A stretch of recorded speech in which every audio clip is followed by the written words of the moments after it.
आज থেকে আমি তোমার ভাত কাপড়ের দায়িত্ব নিলাম আর তোমার আর আমার দুজনের একটা ভালো রাখার দায়িত্ব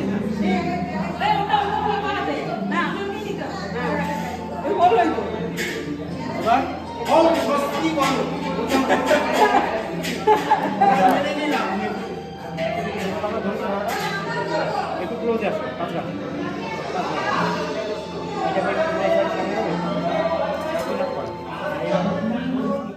এই ছিল আমার ভাত কাপড়ের অনুষ্ঠান। নিজেকে একটু সাবেকিয়ানা লুক দেওয়ার চেষ্টা করেছি। আমাকে কেমন লাগছে কমেন্ট করে জানাবেন।